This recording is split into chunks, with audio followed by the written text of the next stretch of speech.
we engage with everybody from the body of Christ, and then the diversity of the body is so beautiful, and that in itself is creative.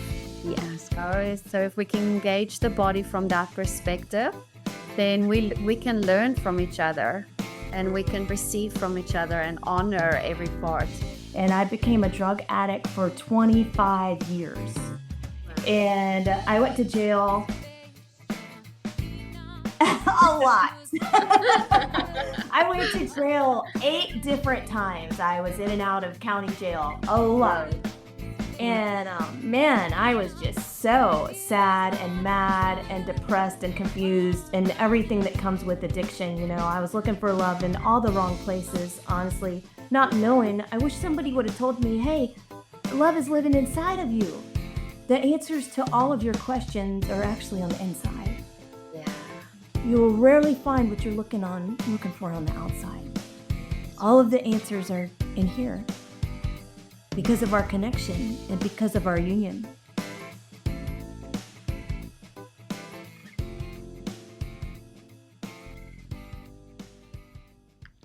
Hi, everyone. Hello. Welcome. Welcome. The way. It's always exciting when you press the live button and then all these faces appear. Because I never know until then whether I've sent the right login out. That was a huge relief for me. Right, well, welcome everyone to Creative Space. We're going to get Josh just to pin everyone, and we're going to get started. We're super excited to have Rachael Cannon on with us tonight. That's going to be awesome. She's a beautiful person who writes amazing books and music and speaks. She takes the message of union into the jails and the prisons. So I'm super excited to speak to her. I've kind of been watching her over a good while now, and just been waiting for the right moment to invite her on. But before that, we're just going to have a quick catch up. Let me just get my comments box up so I can see what you guys are saying as well.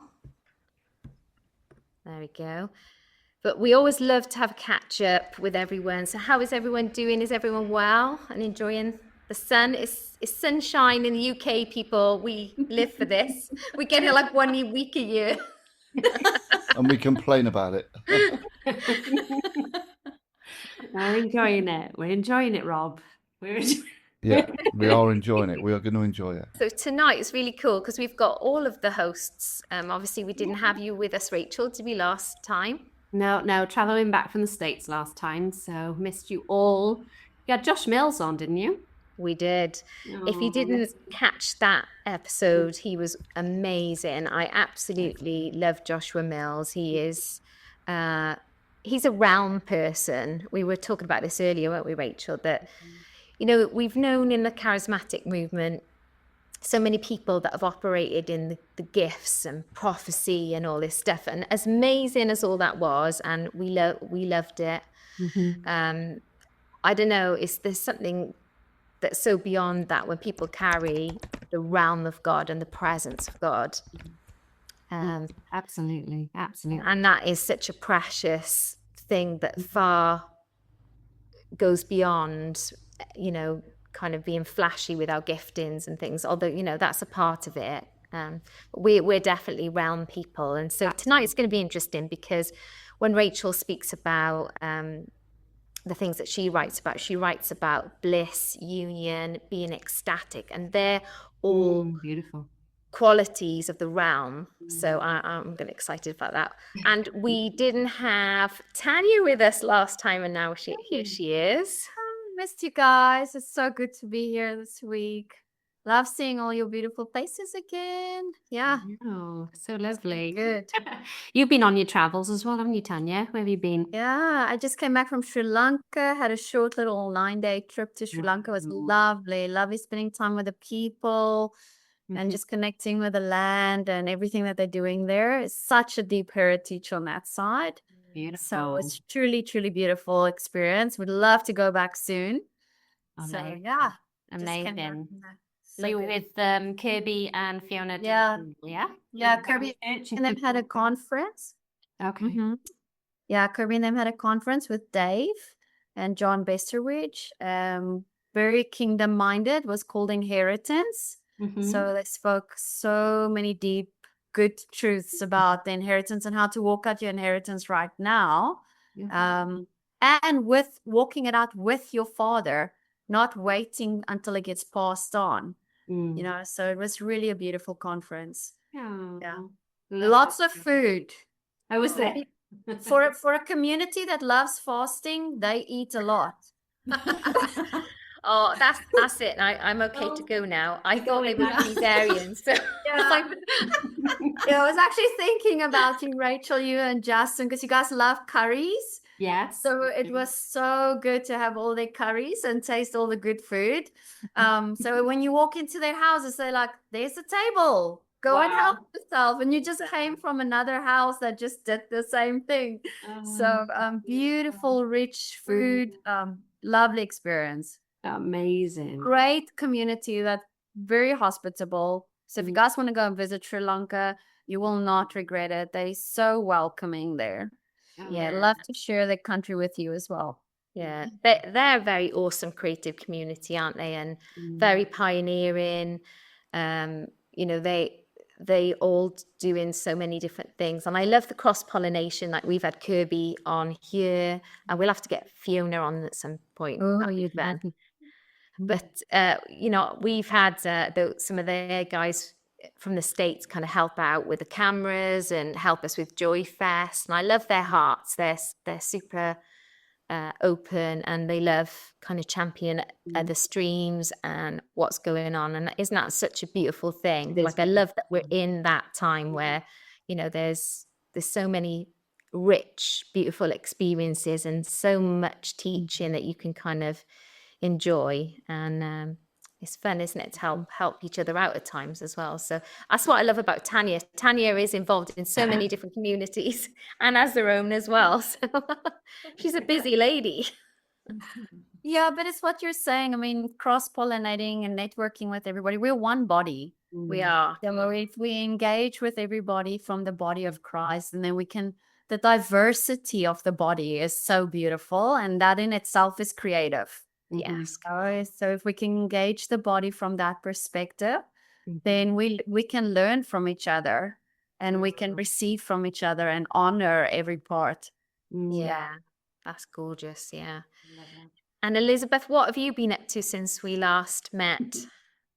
Oh, I have been raising a wild little puppy, for one, which is a bit all-consuming, but also doing a ton on Patreon. I'm actually home for the next few months before we do our big annual Kauai intensive, which I'm super looking forward to. But actually, this weekend, I'm doing on Patreon, doing a nervous system retraining, balancing, reset session. So going through tools that how do we learn to train our nervous system, which is really, you know, the foundation for moving forward, physically, emotionally, spiritually. That really is the starting point, you know, for the effectiveness of all these other tools that, you know, we use for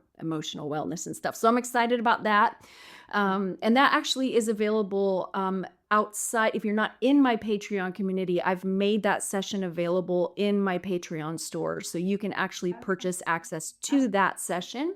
So we're doing that this weekend, and I'm super excited about that. We've been kind of digging into all of that lately, and a lot of meditation, a lot of breath work, and all these kinds of tools that we, you know, that are available to us to really kind of catapult our lives forward in, you know, creating and quantum creation and all that. So I'm stoked, getting ready for that this week. And so that's what I'm up to right now. Yeah. That's amazing. It's exciting. That's amazing. Yeah, that's so cool. It's really good. Yeah. That's so good. Yeah. And your puppy is gorgeous. I love the puppy picture spams that you're putting on Facebook. I have to spam. I can't help it. Like, he's so cute, you know. I have to do the spamming. Got to be done. Yeah. Yeah. His name is Shalom. Oh. Yes. And most of the time he's pretty Shalomish, but he's also a puppy, so there's some wildness happening there too. Yeah.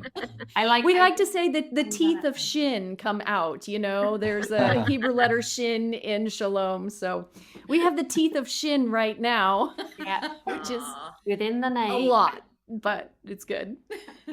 Josh, in the edit, we'll have to put a picture of him up. Yeah. Don't show everyone. Exactly. He's in his crate right behind me. Otherwise, I'd bring him out, but he would be too wild. So later on, you can get a cameo appearance at some point. So. At the end, yeah. Oh, beautiful. Wow. Yeah.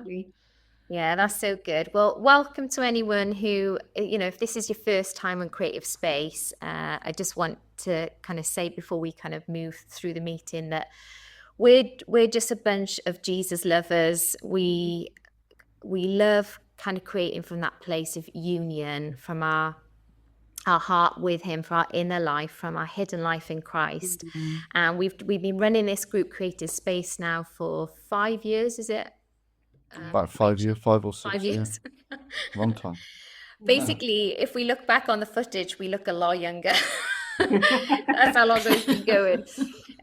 But it's just kind of birthed from this place of wanting to create a space where other creatives can collaborate, can meet each other. And there's momentum on community, on the collectives. And so, each of us as hosts, we all kind of do different things. We're all on Patreon, but it's not about kind of, the people that want to connect to us can, but we wanted this wider space where we can kind of connect together. And it really is for people who love worship, who write songs, who do music, for people who write books. We've got so many authors in this community. We've got so many artists. We do art galleries in our events, and we've got this space in the chapel, which is going to slowly become like an art gallery.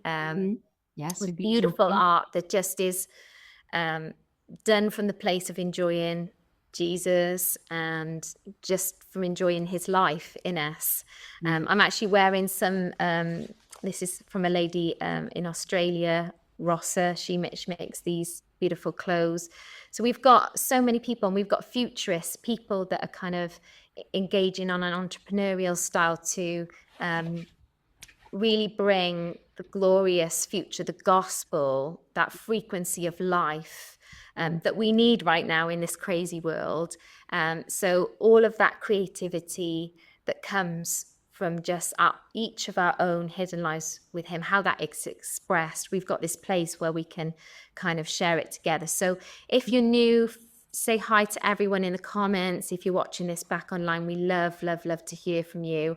And very slowly, we are kind of working on creating more of a space where we can connect with you guys. We're actually working on a Creative Space website, which is quite exciting, where we can sort of showcase like an online gallery, a virtual one, and kind of show people's music, people's art, have really meaty, weighty, interesting articles. So we've got so much kind of coming on, and we might show you that towards the end, because Olivia, who's helping us do that, was going to be on the call tonight, but she can't be on tonight, so she's going to be on the next one. But she actually works with Fiorella Giordano, who we've had on before, and she's an amazing, I would say, futurist, spiritual thinker, thought leader kind of person.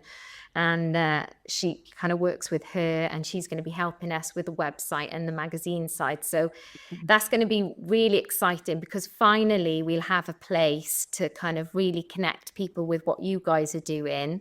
It will be curated.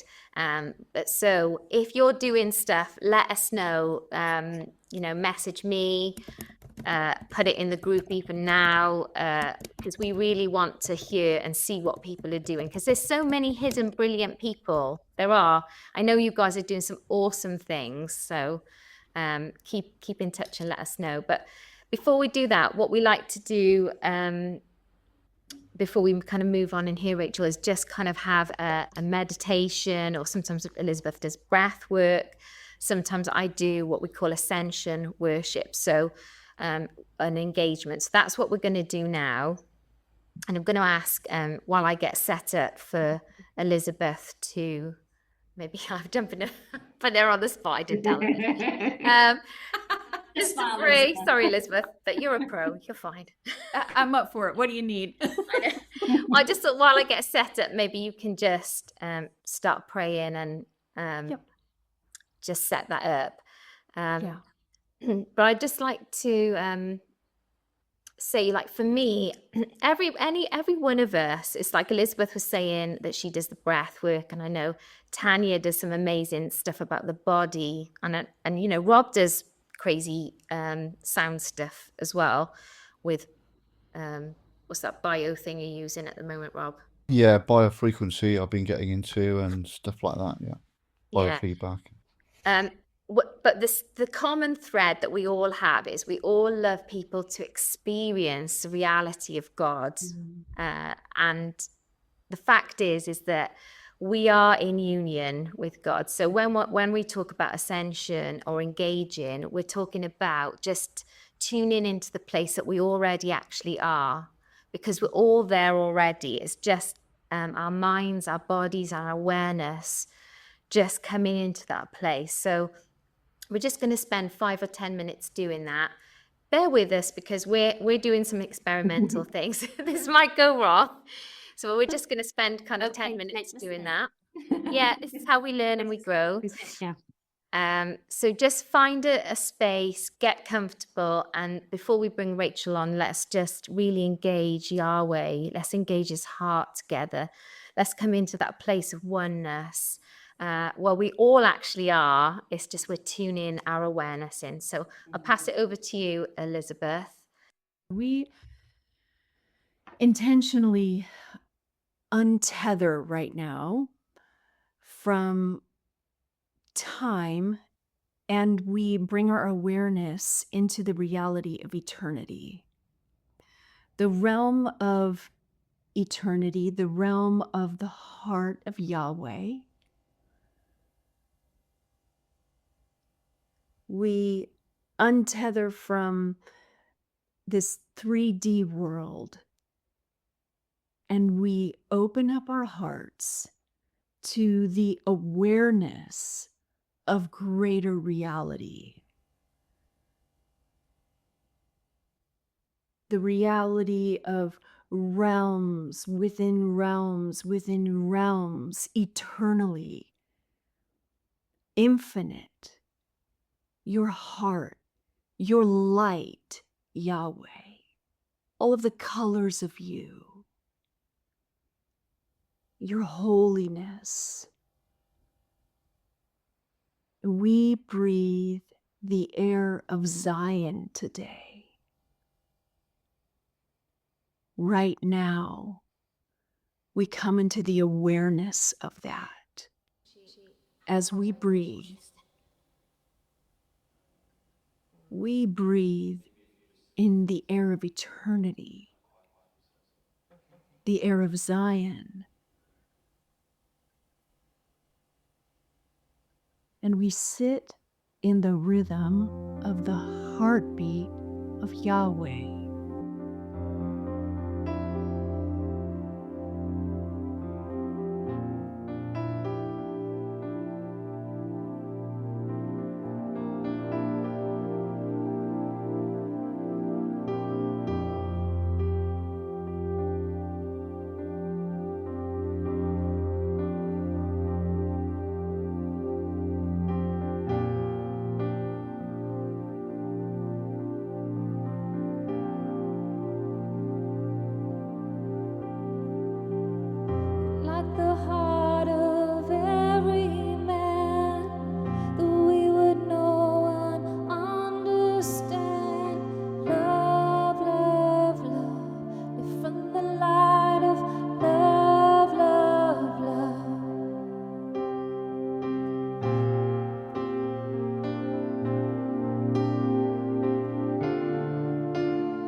We light up with the light of life. We light up with the light of life. We light up with the light of life.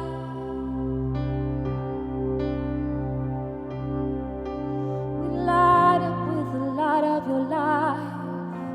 We light up with the light of your life. We light up with the light of your life.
Thank you, Yahweh.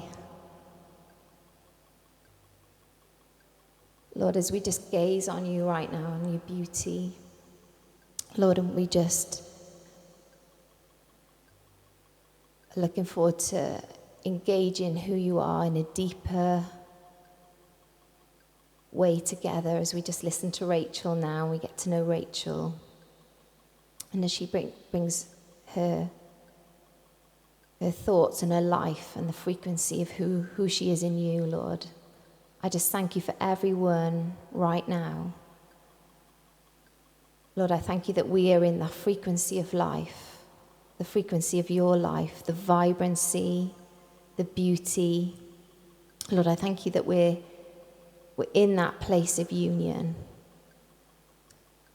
And I thank you for our awareness. I pray that would just increase even now, even right now, Lord, as we engage in you.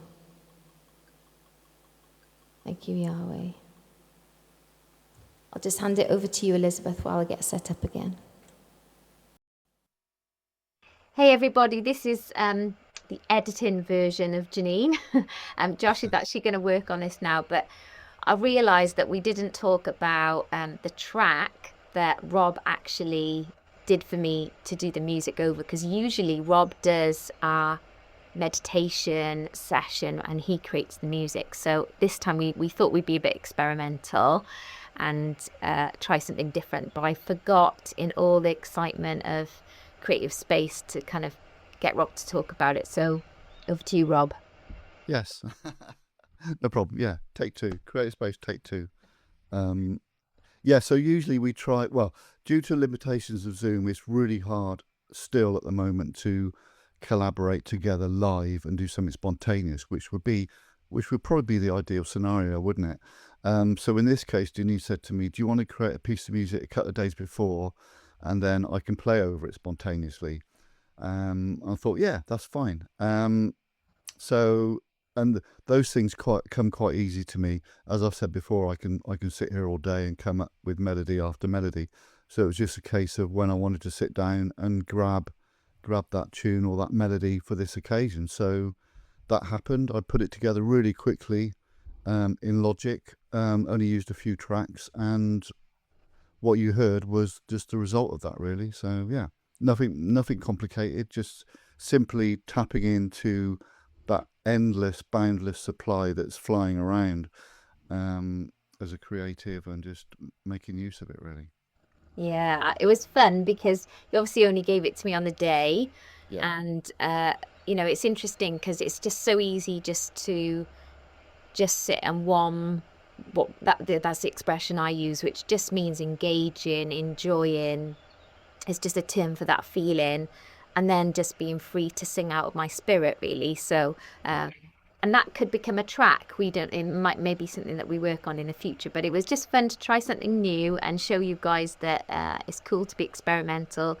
It's okay to get things wrong, and because we had some bits work, some bits not work, but this is how we learn. So I hope you enjoy the meditation section. Yes, thank you. Thank you, Father. Thank you, Yeshua, the bread and the wine.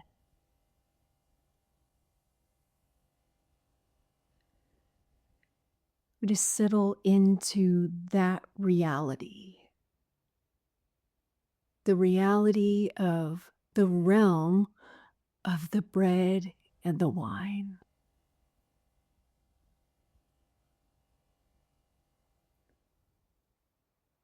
The incomparable beauty that is the wine.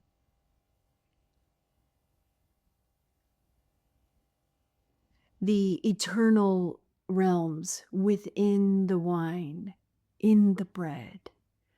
That place of covenant, that place at the table.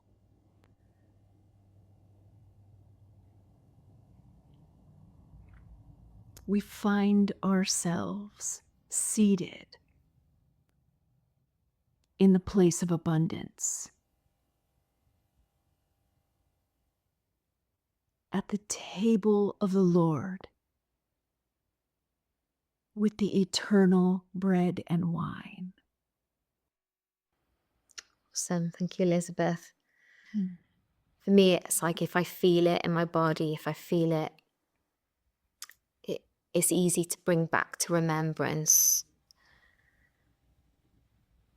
this beautiful place. Thank you, Elizabeth. Sorry for throwing you in the deep end there.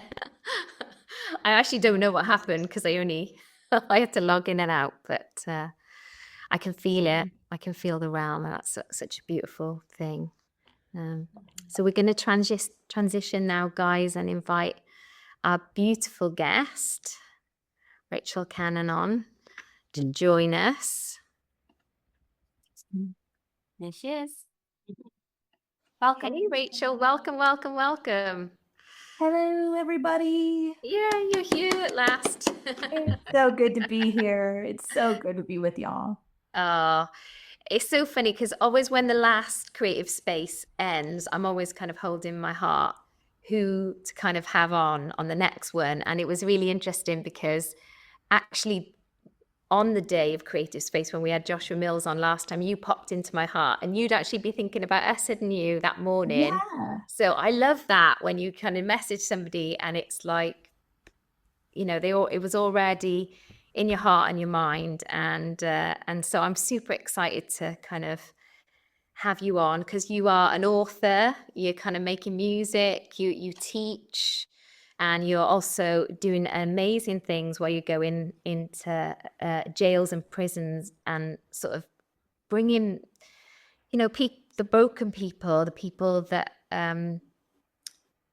you know, don't know how loved they are, and just reminding them of that, you know, that's such an awesome thing. I'd love years and years ago when I was in my teens, and everything's kind of got a lot of legislation now. So I don't know how this even happened, but our youth group went into Cardiff prison years and years ago. And I remember kind of going in because we had this guy in our church who had this radical encounter with Jesus. I can't remember what his testimony was now, but all I know is it put a fire in him. Like whenever I used to be around him, he was burning, you know, for like, because his life had changed so much by the gospel and knowing Jesus, and it was burning in him so much that he just wanted everyone to go into the prison, because I think actually he'd got to know who Jesus was through somebody coming into the prison and sharing. And so we actually all went to Cardiff prison, and I actually did some worship in Cardiff prison. I actually only remembered this. I did not know this, Janine. No, I didn't. I actually remembered it, but a friend of ours who you probably know, but I remember like I must have been like 15 or something, and going into this like crazy prison. But it kind of gave me a heart to think, oh yeah, I'd love to do that. I'd love to do that more. And I was just really honoring like the fact that you go into those amazing places. So for people that don't know you, do you want to just share a little bit about kind of who you are, what you do? Yeah, sure. Thank you so much, Janine. And I take you to jail with me all the time. Text Janine or send her a little message and say, hey, I'm taking you to jail with me today.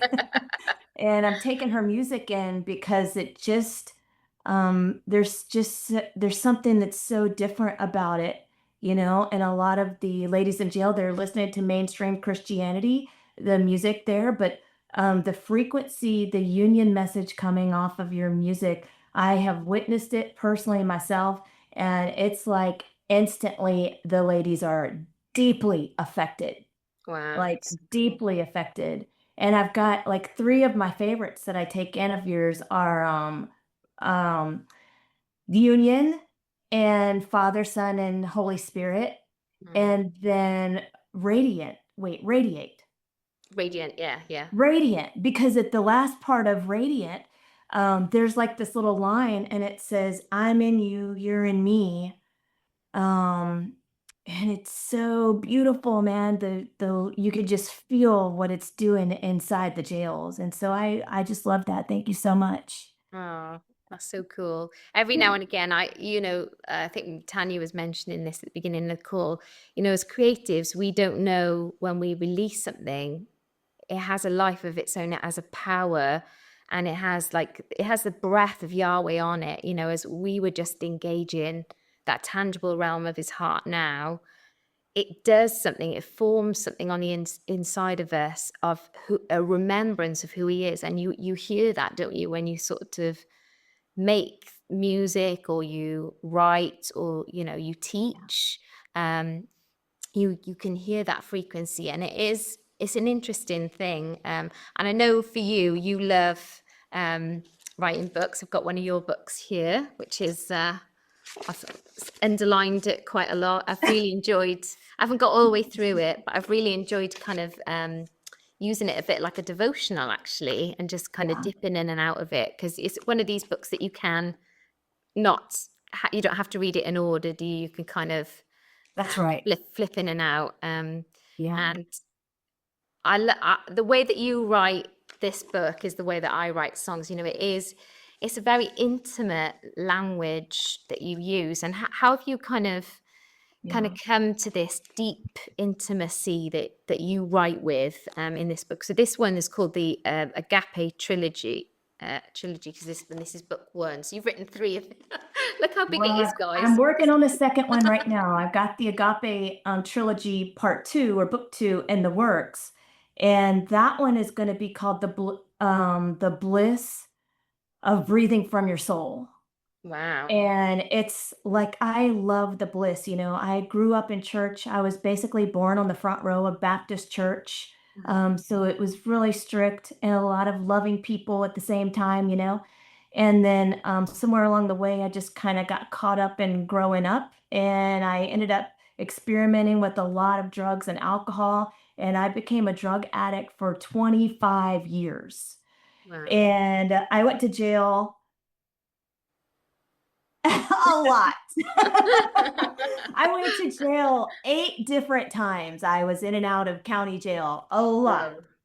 And man, I was just so sad and mad and depressed and confused and everything that comes with addiction. I was looking for love in all the wrong places, honestly, not knowing. I wish somebody would have told me, hey, love is living inside of you. Love's here the whole time, But I'm so thankful that I know that now. But it was about 10 years ago that I met the Lord really for the first time. I just had an encounter with the Lord. I was in my 5th rehab at the time. I'd gone to rehab 4 other times and it hadn't worked. I was 42 years old.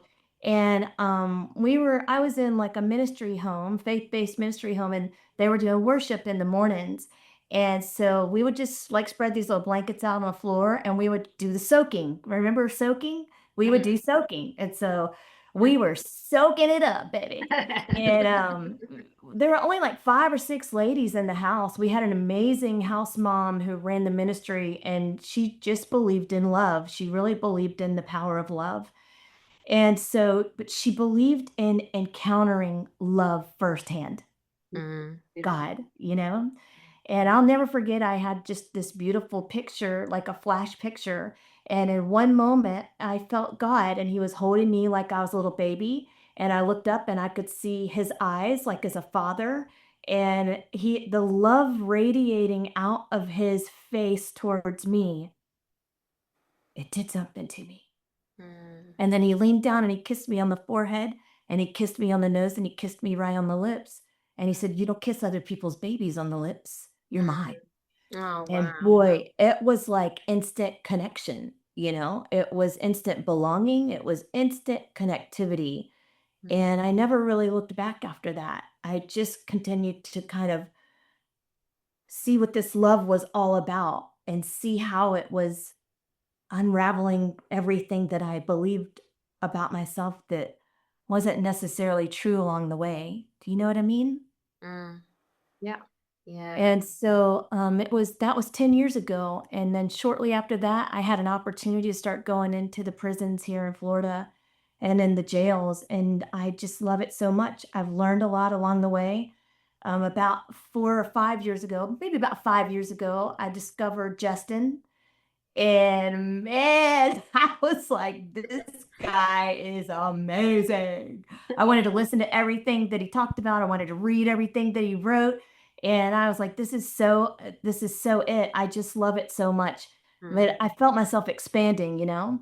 Well, I was on staff at a church and I started teaching Justin's book in one of my Bible studies, a women's Bible study that I was leading. And it didn't go over very well. I was going to say, how And, did that go down? and the pastor, you know, called me into the office, and ultimately I ended up getting the boot from that church. Aw. I did. I got chucked out, and it was humiliating and so liberating at the same time. I was already experiencing like an awakening. There I was sitting on the front row of church and just kind of wondering why we were doing everything that we were doing. And sometimes when you ask that to people on staff, why are we doing everything that we're doing? They just think that that might be, what do we do with her? You know? And so, but it was really the most beautiful thing. And I'm so thankful that it happened. Everything happened the way that it did because I had time to kind of get alone with myself and know God for myself. Wow. Yeah. Instead, I turned off. Go ahead, Janine. Oh, I was thinking how amazing that is, like to have that revelation that you belong to him and that you're his, and then to kind of go through that experience where you've only got him, you know, you haven't got the system. You know, I think mostly everyone that we relate to has kind of gone through something like that, you know, and I think it's because when you come to a place where he's your source and you're not kind of being, your mind starts to open and you're allowed to think. And I think one of the beautiful things I believe that God kind of does, even though those experiences can be so painful, they really can. You know, I've gone through so many of them prior to meeting Justin and Rachel. You know, it's the first place I've been where I'm allowed to disagree, or I don't have to think what Justin thinks, because sometimes I need a bit of time, to be honest, to process, to catch up, or not kind of land where he's landing. And I think that is the culture of the future, really, is where we can kind of be in the mystery, and also we can be in relationship with people, and it's not based around kind of thinking the same, because it's actually quite, you can't have other people's belief system about God. You have to get your own record within yourself. You have to know you belong. You can't tell other people this story that they belong if you've not got that record playing in you. And of course that leads to so many amazing things of who he is, that of course, like if we don't have questions, then I don't think we know God. Is how I feel about it. But I'm so sorry that happened to you, because that must have been crazy. It was a crazy time, and I look back on it now and I think, man, that was just so crazy how everything happened, but it happened perfectly for me down to the last detail, you know? Yeah. And so I just began a journey of knowing God for myself. I wanted to really know him, not what other people said about him. I wanted to know, who was this God who loved me so much? And so I ended up getting the Mirror Bible. I ended up starting listening to a lot of different people too, but the Mirror Bible really helped me. Man, I got it. The Bible had actually been banned at my other churches, and the first thing I wanted to do for some reason is buy one of these banned books, you know? And so I bought it, and the union message just started opening up for me, the revelation of righteousness by faith. Wow, that one got me really good. And then Innocence Restored. I love innocence. Oh, Innocence Restored. That one sent me on a whole nother. I've written books about, you know, all of these amazing, I call them like little awakening opportunities.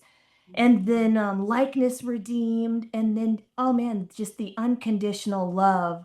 That one really sent me into a lot of bliss. Wow. And man, I'll just never forget the feeling of being alive, after coming out of like a system that it was crippling for me, honestly. The performance was excruciating. Does anybody relate to that? The performance level was really excruciating for me. And also being raised in that, it was like my body just knew what to do. My central nervous system just knew how to respond to all that. And sometimes it still does. Do you know what I mean? Yeah, yeah. Yeah. Just And going through the so motions. going through the motions. Yeah. Yep. And so I'm so thankful, to know God for myself now and know who he really is and who I really am. Yeah. And so I love going into the jails. I go into the jails and I teach a love class, and it is all about the love of God and how much he loves us.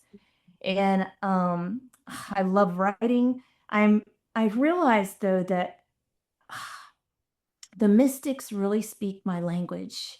I feel so connected to them, like Hildegard of Bingen and Matilda Magdeburg and Pierre Teilhard de Chardin, some of my favorites, and then the poets speak to me deeply too. I just feel like I am finally living from my spirit or from my soul, you know? Yeah. Yeah. So I'd like to go into just a little bit of maybe about my new book, what I'm working on right now, That'd and be talk a awesome. little bit about the bliss of soul breathing and what it feels like. And when I say soul, I mean spirit.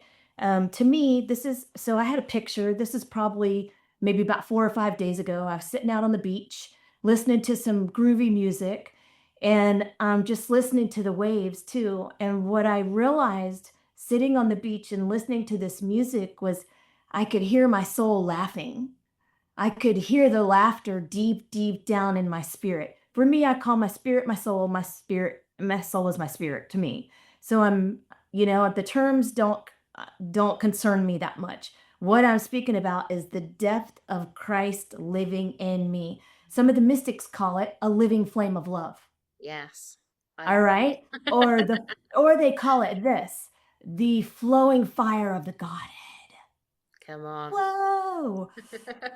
Ooh. Okay, so what I saw the other day was in between my spine and your solar plexus, there is this thing. And it looks like golden lava to me. That's the only way that I can explain it. And it is where God lives, all right? It is your soul, it is your spirit, it is this living flame of love that we're born with. Are you following me?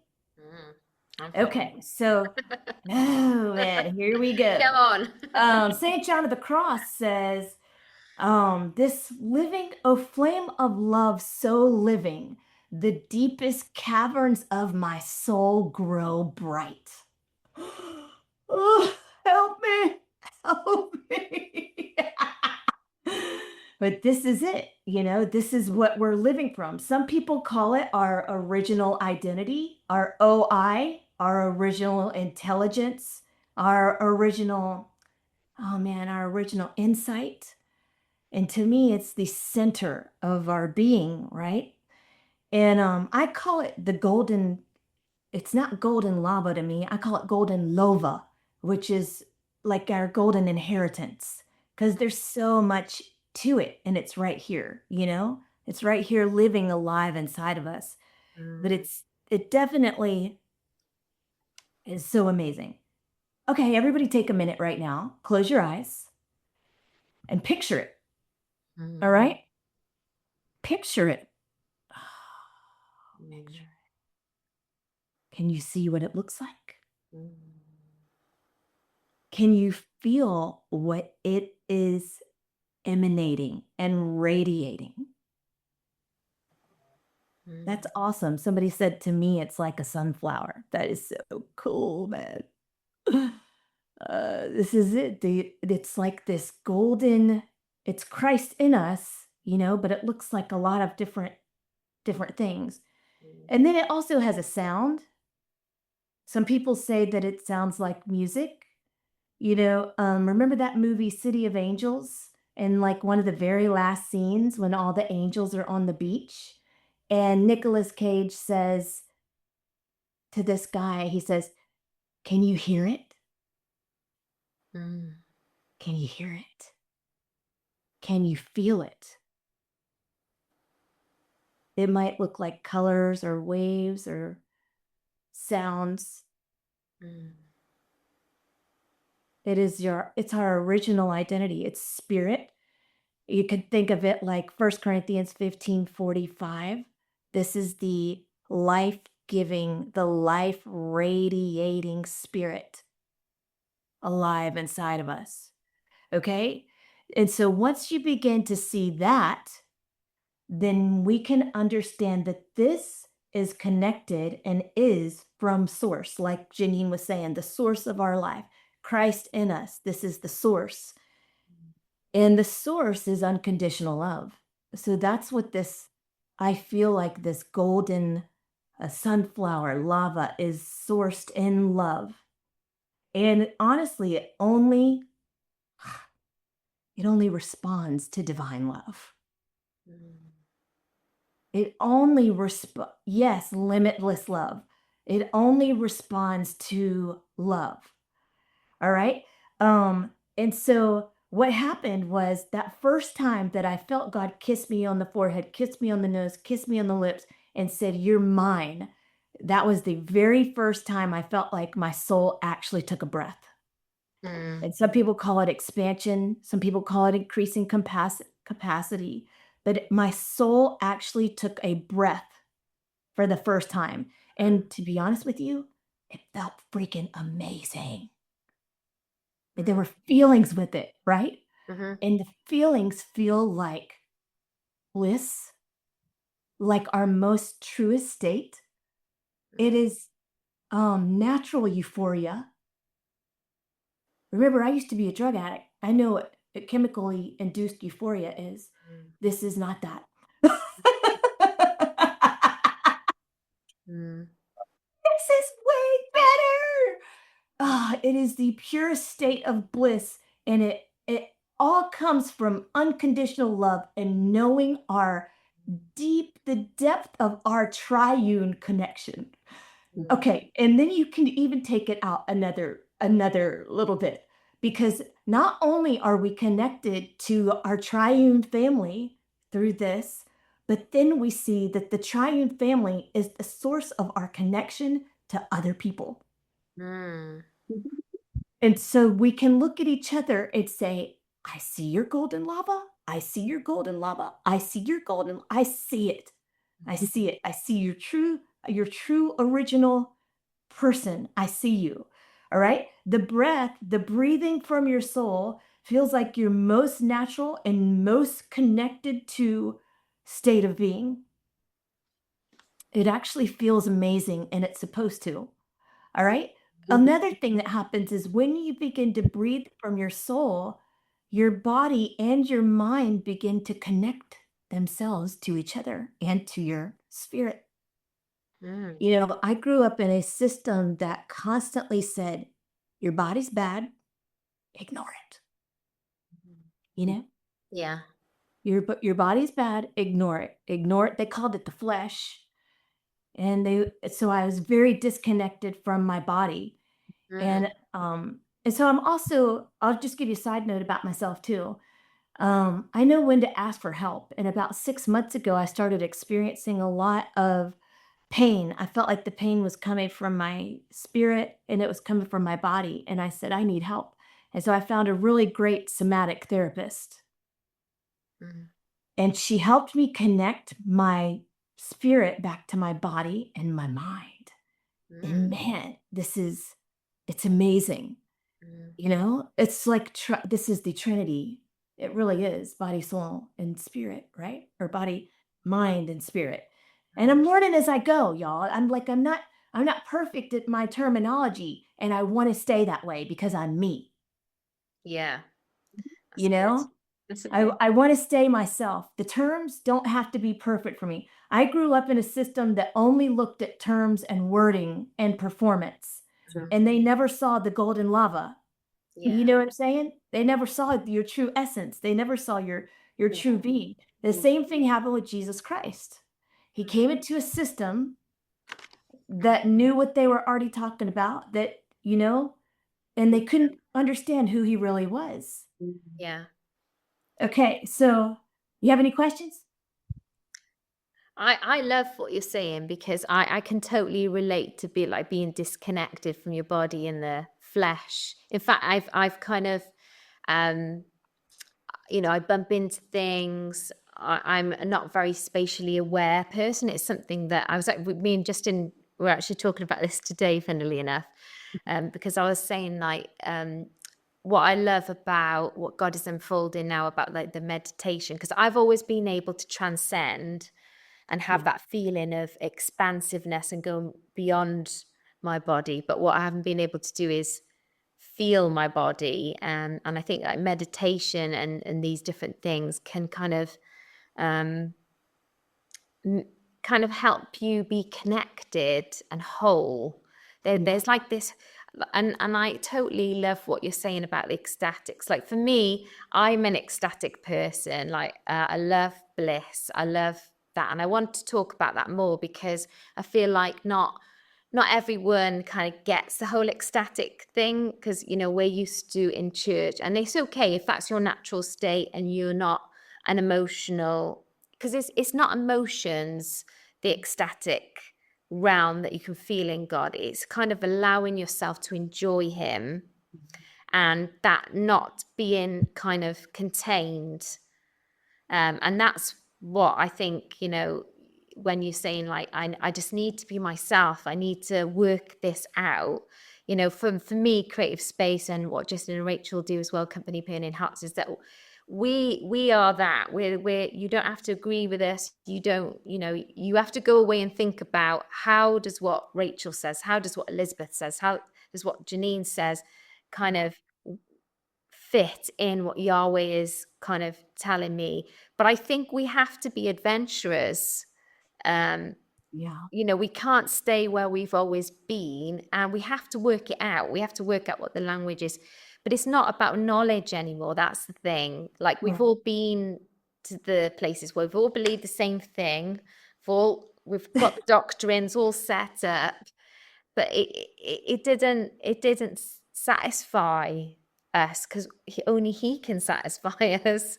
And we've all got layers that we're learning to kind of peel. This kind of thing isn't I think Elizabeth and Tanya, this is more your bag, so you guys feel free to kind of jump in. Like my zone is the sphere of influence, is like the songwriting, but I relate to the blessing and I relate to the heart of what you're saying of like, I have to go deeper, I have to explore. What does this mean? And I think we are going to enter a day where we're not all speaking the same language. We're saying the same thing in different ways, and that's okay. Yeah. I think that has to be okay, because we're all allowed to work it out for ourselves, and it's a beautiful thing to hear you're doing that. So just feel totally free to. Yeah. Tanya, did you want to say anything?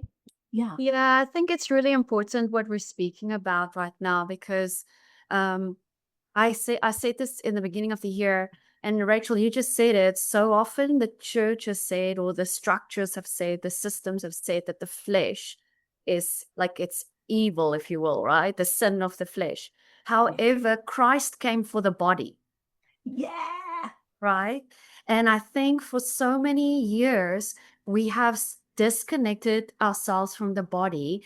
And then we ask the question, why am I not manifesting my life? Come on. Because you need the body to have spirit manifest itself. Yeah. And the important thing around this era that I think we're coming into is that, yes, we've all done the ascensions and we love that. That's that realm, right? But how do we bring it back in so that we can live like Elizabeth, what she's doing now with the nervous system? Yeah. We need the senses and the nervous system of our bodies to manifest spirit. And if there's a disconnection, or through trauma, through systems, through structure, through what we've spoken about, then in our mind, in the knowledge that we have, the knowledge does not match up. Right. And what you're saying is so important for this time and this era, Yeah. is how do we bring spirit into the vessel, this Yeah. beautiful vessel, to bring Christ into the earth, because it's the knowledge of Christ in the earth, the glory of the knowledge of Christ in Yeah. the earth Come on. through the body of Christ. Come So on. unless we understand the vessel, the glory just remains an encounter somewhere up there and not becoming a physical manifestation in the earth. And that's the era we're walking in. That's beautiful. And the arts, the creativity is what we need, because it comes through creation. If we understand we're creative beings, we can understand how to create with glory. Yeah. Right? Beautiful. And our bodies don't lie. Our bodies, our nervous systems, they actually don't lie to us. They tell the truth. For the most part, they really do. I asked my therapist, because she said, "What does this feel like in your body?" And I thought, am I allowed to talk about this kind of stuff? But and then I asked her, "Can my body lie to me?" And she said, "No, but you have been trained to not trust your body." Wow. You know it? Yeah. And so really, this all comes back down to the buzzword right now: embodiment. Yeah. Embodiment, and it's fascinating to me, because now that I'm listening to my body is actually telling me what it needs. And within the past, I don't know, 30, 45 days, I've lost a lot of weight and started exercising again, just because my body said, "You need movement. Please move me." And I said, "Thank you for telling me that. I love you so much, my body. Thank you. I will listen to you now. If I didn't listen to you in the past, I just didn't know any better. Give me a break." I'm so gentle with myself in this, because I know what it's like to be talked to so downwardly, in so many of the systems that are going around. So I'm very gentle with myself. And I say, "Tell me what you need right now." And I call myself baby and darling. I speak to myself with terms of endearment. I say, "Sweetheart, you're going to be okay. Just tell me what you need." And I'm tuning in. And all of this is coming from this life radiating spirit inside. Now that I'm connected to my body, and now that I'm reconnected to my mind too, it's fascinating to me. It's endless too. I feel like this is limitless, because, like you're talking about, this is how Jesus lived. All right. So connected to body, soul, and mind. And I feel like what he radiated was tangible. Yeah. And he emitted life-giving spirit. He emitted love.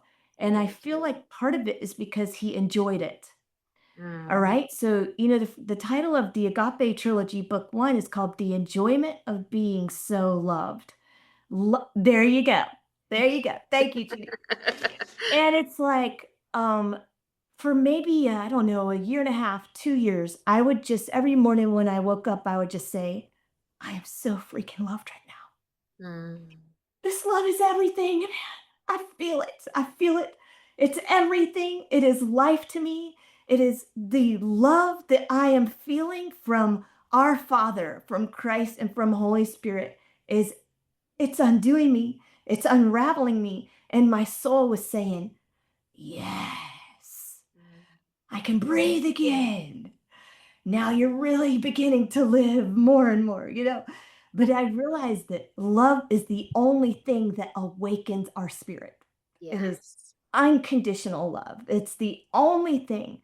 And the human race is starved for it right now, because we've forgotten that it lives on the inside of us. We're looking on the outside, and actually he's living on the inside, Yeah. The enjoyment of being so loved is where the bliss comes. You know that? The bliss and the whack is all on us enjoying God. And the enjoyment is because he's enjoying us. Yes. So it's this constant, it almost feels like a roller coaster a little bit sometimes because the bliss, he's saying, oh, I'm enjoying you so much. And you haven't even opened your eyes yet. You haven't even gotten out of bed yet this morning. And I'm enjoying you so much. And I'm like, wow, I'm enjoying you too. Or this is just the amazing. And I love the connection of having body with it because man, the sensations that I'm feeling from this is really amazing in your body. Heals it, It heals it. Who said that? Tanya. It Oh, heals the body. oh, it heals. It's healing.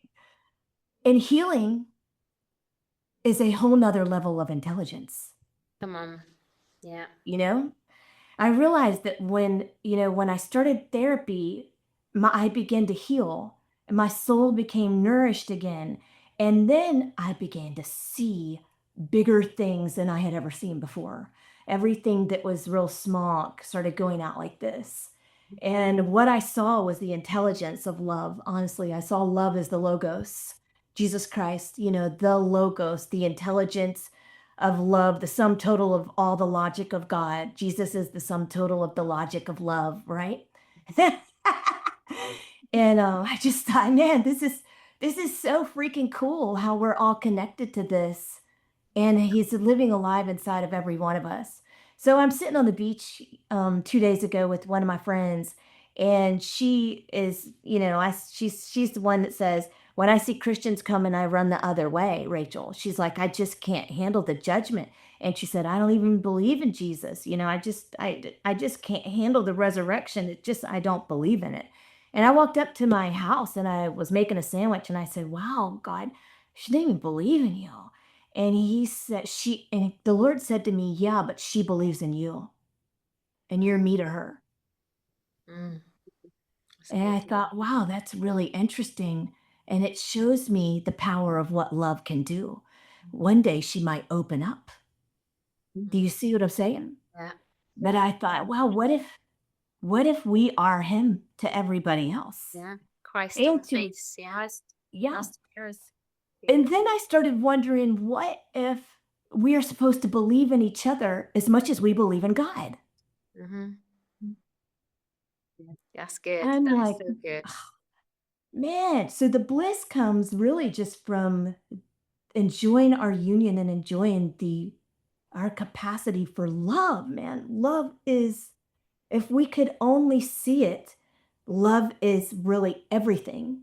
It is everything. It's the only thing needed for nourishment of your soul. It's the only thing that helps your soul grow, or your spirit. Remember, I'm interchanging these words a little bit. All right. So I just want to talk one more time about soul laughter. All right. The bliss, spirit laughter, the bliss coming from our soul. Bliss is probably our most natural state. Yeah. Wouldn't you think so? I believe that. Yeah. Thank I'm you, in. Janine. Preaching to the choir. Yeah. Thank you for your agreement. Bliss is our most natural state. It really is. The bliss of being so loved and so in union. And this union is everything. This love is everything. But sometimes, like, the deepest part of you will recognize freedom before you even have experienced it. Or sometimes the deepest part of you will recognize truth before, because the soul only it doesn't speak in language. I mean, it might speak in language, but it's more frequency, vibration, and sounds, right? Yeah. Right? Mhm. Because it's emitting, it's radiating something. All right. So people often think of the spirit in terms of like pain or the soul in terms of like pain or healing. But many mystical traditions describe the soul as naturally alive and playful and even childlike. That's one of the reasons that I love reading the mystics so much. They have this childlike wonder. They constantly live in a state of wonder, and I just love it. But your soul is laughing most of the time. That's what I found with mine. It's laughing most of the time. It could be laughing at the absurdity of us struggling in this life. I'm serious. Like it could be laughing at the fact that we feel so confined on the outside, but we're so free on the inside. It could be laughing at the paradox of it all, that we actually are whole and intact and doing really great on the inside, but just the outside world tells us otherwise. All of this is we're coming back to like awareness or back to listening to ourselves, you know? So deep down in my soul, I hear myself laughing. And most of the time it is hysterically laughing. I mean, like rolling on the floor, laughing because this is so amazing. We're here and we're experiencing this life in union and filled with everything that we have ever, that we would think that we ever need. Yeah. The answers to all of your questions are actually on the inside. Yeah. You'll rarely find what you're looking for on the outside. All of the answers are in here because of our connection and because of our union. Sometimes the soul laughs when all of the grips of fear loosen. You know, when you can feel your soul begin to unravel a little bit. And I can tell you this, creativity comes from a soul that is in love and being loved. That's the whole point of this creative space, right? Yeah. Is the creativity, how to get our I don't know if you would even say how to. I try to stay away from the how to language, honestly. Do you know what I mean? I want it to flow naturally. And sometimes if you give people a how to, they might get onto the how to and then they don't flow. But everything that you need, guys, is already on the inside of you. So what it looks like for me, for my soul to breathe, I breathe in music, I breathe in nature. I can't go into tight places anymore or black and white belief systems that much. My central nervous system just can't take it anymore. I did it for 42 years, and right now I just can't do it. You know, I can't go into a lot of the structured religious programs or institutions right now. My system, I know a tight space when I smell one. And I like the wide open places. We were born for the green pastures.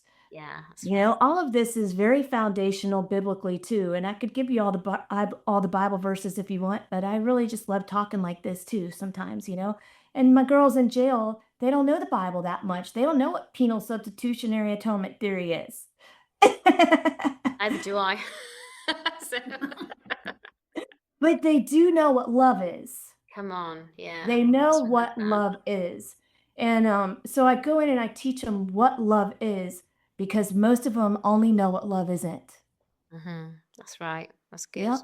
Yeah. Yeah. So how did you let yourself experience from going from like those tight strictures? How have you kind of lived in a lifestyle where you're continually enjoying the bliss in the union? Because I think like most of us have been to meetings where God, was, he's changed a lot how he's manifesting himself and revealing himself. But a lot of us have come from those days where, we might have known Toronto, we might have, had the sovereign time where we've had like people laughing and stuff. Ironically, I hated a lot of that time. This is a funny thing, right? I'm not someone, even though I've always been a mystic and I've always loved like the realm of God's presence. I've always been quite an intense person, actually. Like I was quite serious, about the things I studied, about the glory, all the realm. There was still the realm, but I didn't until I met really Rachel and Justin back all those years ago. And I thought they were bonkers when I first met them, Yeah. to be honest. Well, you are, yes. You are bonkers. And, you know, if it hadn't been that I married Matthew, Rachel's brother, I was around them kind of in the meetings and out of the meetings. So I saw like this wasn't something that, you know, even though you and Justin, you've got the history of Toronto, haven't you? It's not something that you just had in the meeting. It was actually, you know, I'd go and visit you, and Justin will be making a cup of tea and he's whacked. He doesn't know where to press the kettle, you know, where the button is on the kettle. You know, he hasn't got all the spoons out, because back in that day it was really heavy. And Yeah. you know, and I had to kind of allow myself to experience that. It wasn't something, and weirdly, even though in my private world, I've always gone really deep. In a meeting, I was always more kind of, that you're talking about your nervous system. I was more kind of watching what's going on, what other people doing, and I'm not sure if I'm okay with this kind of thing. You know, all these kind of thoughts would be running through my head. So I wouldn't, you know, it took a lot to trust and let God kind of encounter me in that way. And then I did.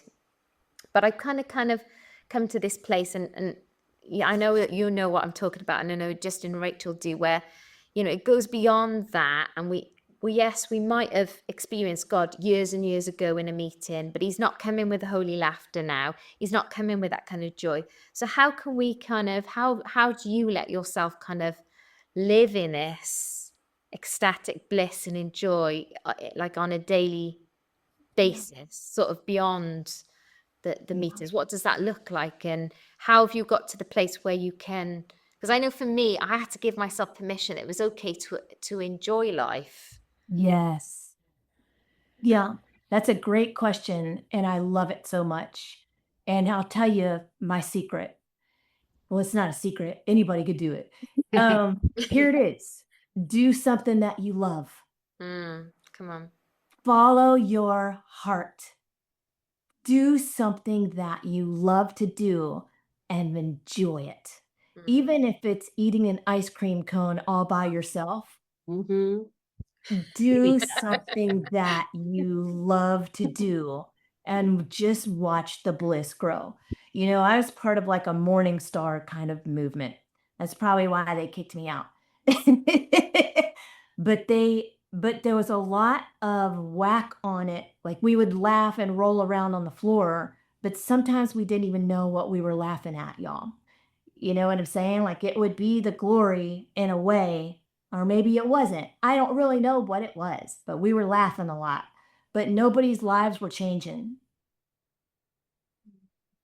Does that make sense? Everybody was laughing, but nothing was really, there wasn't a whole lot of substance to it. But when I began, okay, so one of the first things I did when I left the church, I went to the library. I always have loved to read, and I thought, I'm going to the fantasy section, baby. I want to read, and I want to read about a princess who gets the knight in shining armor or something, you know? And I wanted to read about talking animals. I wanted to read about magic. I wanted to read about, oh man, I wanted to read stuff that had been off limits to me in a good way, not in a bad way. You know what I mean? And so I really started to read a lot of they call it high fantasy. It's very poetic. It's a lot of prose. Writers like Patricia McKillop or Ursula Le Guin, you know, but it has like a mystical and a magical world to it. And I used that to really help expand my imagination. My imagination had shut down in the system because I was so afraid, you know, so afraid to be judged and oh, whatever. What if I wasn't doing it right? What if I said the wrong thing? But when I was free, I could explore my imagination again also. And doing what I loved gave me so much bliss. And you know who else got the bliss from it? The Trinity. They loved seeing me explore. And honestly, every time I explored, I found them more. I found them more in places that people told me not to look.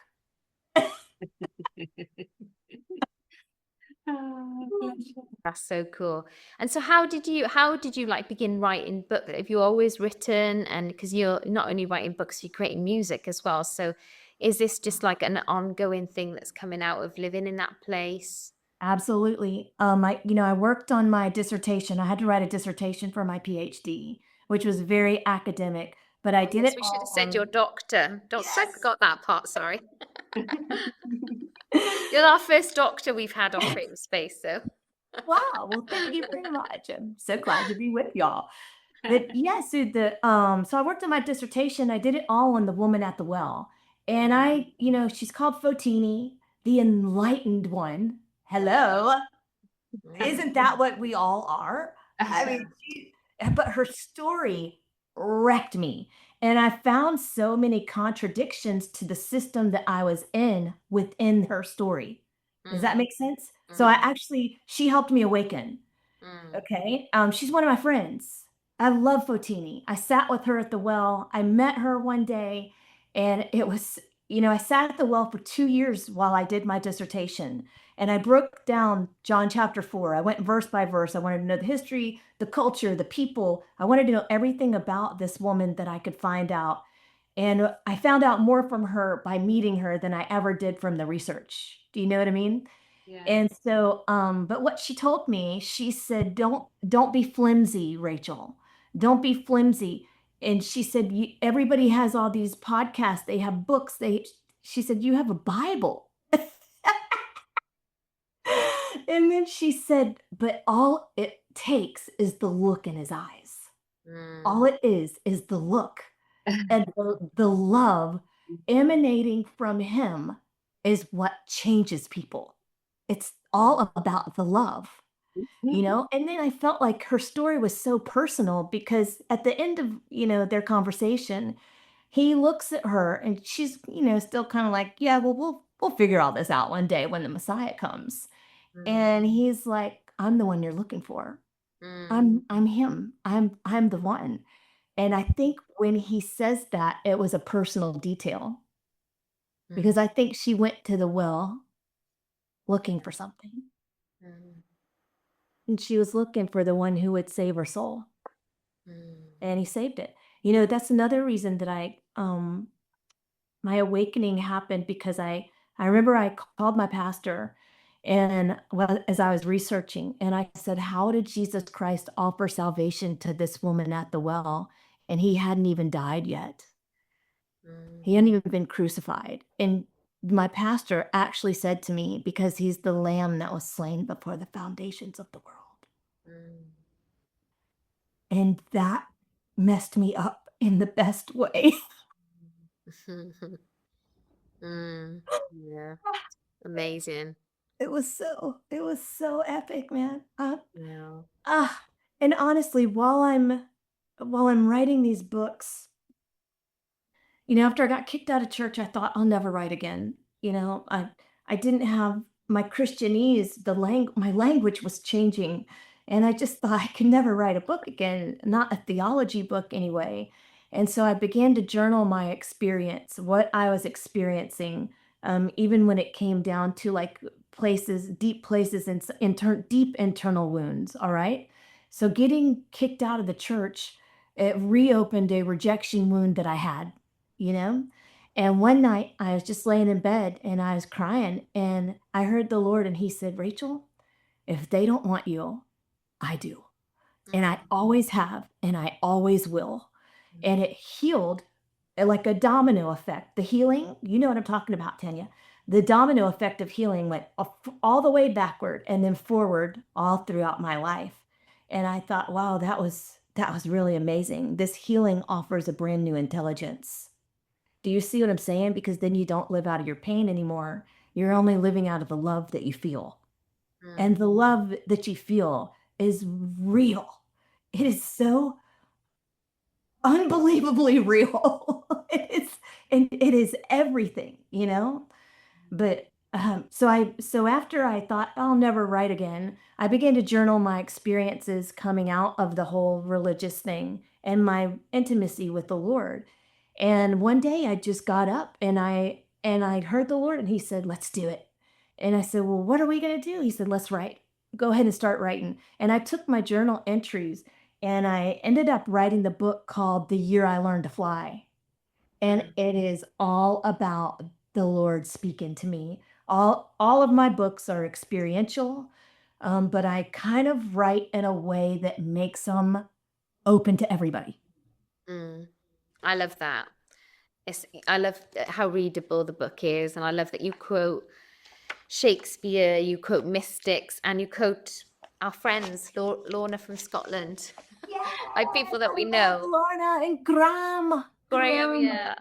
Oh my goodness. Yeah. It's so awesome what God's doing in us all. You know, he's rewriting his story. Like for me, I think letting yourself enjoy who he is such a massive key to living free and living in the frequency of his life. And I think sometimes, you know, some people can do that within the system. Some people have to come out with the system. You know, everyone's journey is different. But, you know, this is why Christ died, to set us free, so we can live in this beautiful freedom that he's given to us. Like, what would you think, Rachel? You've got probably something to say on this. Like, you've been in an ecstatic, blissful. Yeah, I mean, our journey is we left the system as such back in, I think, 1998. So, but that was how God needed us and for the message that he had for us to kind of like put out into the world. So our beginnings was Toronto and the laughing on the floor and everything, and he didn't understand it, and I was the worst manifester they want, like in the best sense of the word, you know, like if Holy Spirit was going to zap someone, it was going to be me, you know, and I was going to do the strangest noise and the da-da-da-da. And I've always questioned, like, why, you know, like, why would that be? And I think you just have to lean in and trust Papa with these things sometimes. And it's all, a lot of it for me was about identity. You know, when you're just kind of like going through these things, God shifting things. And again, it would be connected with healing and identity. And then moving fastly on to like where Ian Clayton came into it. Obviously, I was a mum then with lots of little ones. And so I'm all for the bliss. Like, I live for it. I can feel the energy and the frequency on your words. It does something in my spirit when I hear people like speak it out. Like my body recognizes it, and I don't shake like I used to. It's in like a very internal kind of like, it's like, ooh, if I could sound it, it's like, ooh, it's like my body vibrates inside. Yeah. I don't even have to show it out physically now, but I know inside that frequency of the word, the frequency of his name, the bliss of him, the logic of love is so true in us that it's like, it just seeps out. But when we like Ian Clayton came, I was very, very busy, and I was like, Jesus, I don't know how to do all this access to heaven stuff. Like, I haven't got time to do it. And he gave me a very, very simple thing to do with turning my head in. And I might have mentioned it before, but there's always new people on, but I would turn my head in and I would access the bliss just in everything I was doing. I would just turn my head in. And that's where I learned I'm in him, he's in me. I don't have to do it anymore, but it was just a very, very small. So you know, I'm doing loading the washing machine. I'm washing up. I'm walking to the park, and I'm going, and suddenly I get this bliss and this whack, and it's like, and now it's just a constant. You know, like we had a new person come to Jesus at our recently, about a couple of years ago, come, and we were just talking about prayer and like what prayer is for us. And I said, I don't pray like I used to. It's changed my prayer life. Like, there's a constant conversation. There's this communion, you know, that communion with the Lord is just like this constant, like in. And yes, you do pray prayers and you do engage and you do govern everything, but you've always got that constant communion with the Lord. It's the knowing in your spirit, you know, that frequency of the bliss of Jesus. the lover of your soul. Sorry, I can squeal. She's a squealer. Yeah, and that's what it comes from, doesn't it? It's knowing, like, in every fiber of your being that you belong. Like, that so hit me when you said, and that is actually the lines from that song, Radiate. I belong to you, and you belong to me. Yeah. You know, Yeah. we're loved ones. We are loved ones. You know, he loves us, and we can't. It's not a head knowledge thing. It has to be something that we know, because we can't and that's how we live a beautiful life. You know, in the church days you'd say righteousness and all this, but really all that means is live in beauty.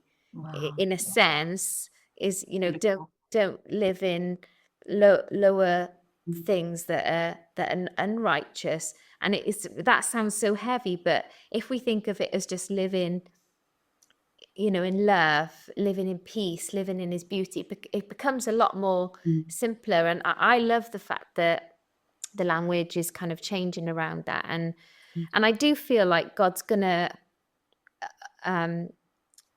change our capacity to feel him within our bodies. And I feel like we're almost at the beginning of new territory, you know, with all these things that we're discovering. So I love this conversation. I think it's so brilliant, and it's so fruitful. I mean, you know, you've written all these books, you do all this stuff, and it's not from effort. You know, in the church days, people used to beat themselves up. And don't get me wrong, I love the church, and we're part, even though we're not kind of coming within the consciousness of the system, we still love all those people. They're still one. So there's no separation. We're not kind of thing, but what we're saying is that we're not coming under the consciousness of a system, so that we can come into the mind of who Christ is for each of us. So we're living in the reality of something, of the spark of his name that lives on the inside of us, not a theological, mental understanding of it. And there is a massive difference. And I think, you know, some people are really detailed people, and they love all, you know, it's got to all line up. I've never been like that. And I think a lot of creators are not like that. Although we do love meat, we do love grappling with things, we do love going deeper, we're more open naturally, I think, to kind of not letting the things that we don't understand trip us up. Not everyone's like that. Some people love all the detail, they want to understand it. And I think that's sometimes why, as you know, people who live in creativity, we can be very misunderstood. You know, I have that all the time with, you know, I still connect with people who love the church, and you know, have, you know, lots of interesting thinking right now in a crazy world, you know, and I kind of sometimes feel like we're so blessed to sort of still be engaging who he is, still worshiping, still telling everyone we meet who he is. You know, none of that's changed. We're doing all the things. It's just that it looks differently, and we're meeting, and we're having bread and wine with people. We're praying. We're doing all the things that church is, except that the community kind of looks a little bit kind of different now. So how does community look in your life then, Rachel? Have you got lots of people around you at the moment who are on the same page, or are you on your own, or? Well, I'm part of the Mirror Bible Study, and that's how I yeah. got to come over and meet you, because my friends Pam and Pat, they kind of lead it. Oh, And they're so awesome. and so they brought me over to the UK last year, and I got to meet you, and I got to meet Rachel and Justin, and a lot of the people on here today. I see you, Roz. And I got to meet some amazing people, and it was so precious. And then in November, they took me to South Africa, and I actually got to stay and visit with Francois and Lydia and their family. And the time there was just really amazing. I just love them so much, you know, and I love what they're doing. But for me, community here, I've got maybe about a dozen people, and we try to get together about once a month. But most of my friends are in jail. I love that. Most of my friends are in jail, and so I get text messages and random phone calls at all hours of the night, and sometimes they'll text me and say, I just got out of jail. Sometimes they'll say I'm in trouble. And I am just building community around I call them my greenhouse lilies. That's the name of my ministry, because I really see the jail as a greenhouse. And I mean, I grew in the greenhouse. I didn't know it. 8 different times of growing actually helped me, All of our experiences help us. But my community is probably more online. I do attend a local church here, but I don't go that much. But I mean, the community part of it for me, a lot of my ladies are graduated from local rehabs, and so I'm active in their lives. But man, and then to me also, there's a large community of people who have been burned by the church down here. And like I said, my friend, she's like, man, if I see a Christian coming, I just turn the other way. And I'm thinking, what does she not recognize in me, that I'm a Christian? Or what is she, do you know what I mean? I'm like, wow, well, I can sit right here with her and she feels perfectly safe and comfortable with me. And I can talk to her about the Lord. She's bought all my books and she gives them away to her friends. And I'm like, that's so odd that she doesn't believe in the Jesus that was presented to her. Do you understand what I'm saying? She believes in Jesus, but she doesn't believe in the Jesus that was presented to her. And, I see a lot of atheists even in jail. Like, they'll come to the chapel service that I teach or lead. And sometimes they'll be kind of bold. Like, I had this one lady and she was like, well, I'm an atheist. And I said, well, hi, nice to meet you. I'm Rachel. And I said, tell me about the God that you don't believe in. And when she told me, I was like, well, I guess I'm an atheist then too, because I don't believe in that God either. And then I said, can I share with you just a little bit about the love of God? That God is love, unconditional and all inclusive. And I got to share with her a little bit, and she was like, I don't agree with everything you say, but there's just something about you, and you make me think about stuff when I go lay down on my bunk bed. And I'm like, that's what I'm talking about right there. You know it? And she's one, she called me, she was trying to get all the girls in jail to memorize the 10 Commandments.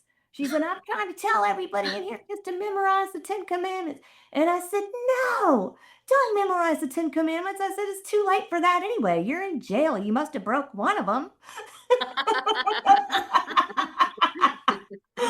And I was like, don't memorize the 10 Commandments. We never could do it anyway. We had to have a savior. We needed somebody to help us do it. And to me, there's really no such thing as commandments. The only thing that we have is love. And love fulfills all of the other laws, or the only law of the kingdom that I have ever found is love. That is the operating system of the kingdom. And so, man, what I realized too is that I'm not in there so much to teach or preach. I am in there to love. I want to get on their level and I want to love them. And so I tell them, I said, yeah, so what? I have a PhD, but this is what really gets me into the jail, because I go to talk to the chaplains and they're like, oh, tell me about all your credentials. And I'll tell them my credentials. And then I'm like, but I'm a jailbird. I'm one of them. They'll listen to me. And so I go in and I show them my mugshot and I say, I'm one of us. And instantly what happens is tears, because at that point I become a mirror and a life radiating spirit. Come on. Ooh. I am releasing who I am, and so we come back to identity. I call it the golden lava, this thing on the inside of us that is our original identity. It is the truest part of who we really are. And when we're born into this world, the whole world, including our families sometimes, disputes who we truly are. And we have to come back to it. And honestly, it's our most natural state of being, I feel like the ecstasy of being so loved, it heals and grows us. And then the experience of triune love awakens this thing. Doesn't it? Yeah. The experience of love, knowing that God our Father loves us so darn much. Mhm. It never gets old to me. I can't get enough of it, even though I have all of it. Mm. I am the focus of his undivided attention 24/7, and so are you, and you. Mm. I mean, all of this love is honed in on us like a laser beam. Mm. It really is. And to me, love is the greatest thing of all. I will spend the rest of my life talking about love because love is immortal. My words will last forever because they're infused with love. Yeah. Wow. That's so good. Elizabeth, you got anything to add? Come on, We- Elizabeth. I mean, this has been She just does so this. She rich. stays quiet and then she drops a bomb. Drop us a bomb, Elizabeth. Hey, I'm ready to get bombed. Come on. No, I love this conversation. Love what you've been sharing, and I think the thing for me, and going back to the conversation of the connection to our bodies, I think that there's two things that we've largely been disconnected from, and it's sort of ingrained in the structure of the man-made system of the religious system, is disconnection from the body and disconnection from the heart. And if you disconnect from those two things, we cannot move forward in the fullness of all we were created for, right? Because where does he live? Where does he reside? In our hearts. But yet we've been taught that the heart is wicked and we should not trust it, and we shouldn't trust our body, and we shouldn't trust our heart. But so we're coming home, and so I love this conversation because it's about coming home, coming back home to ourselves, and consequently, really all of heaven.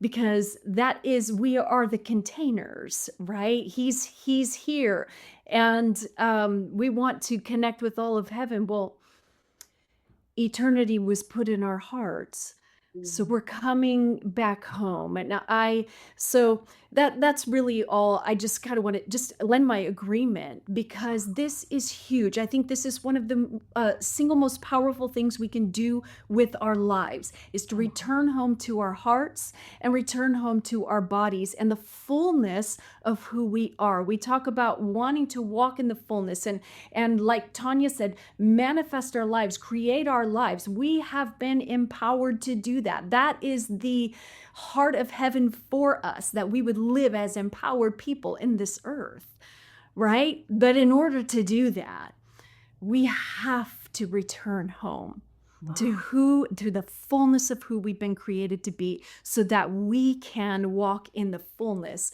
of all of heaven and the heart of Yahweh. So I'll just lend my agreement to this, because it is crucial that we make these steps forward, that we come home to our hearts, that we come home to the fullness, that we connect again with who we've been created to be. And that includes every single part of us.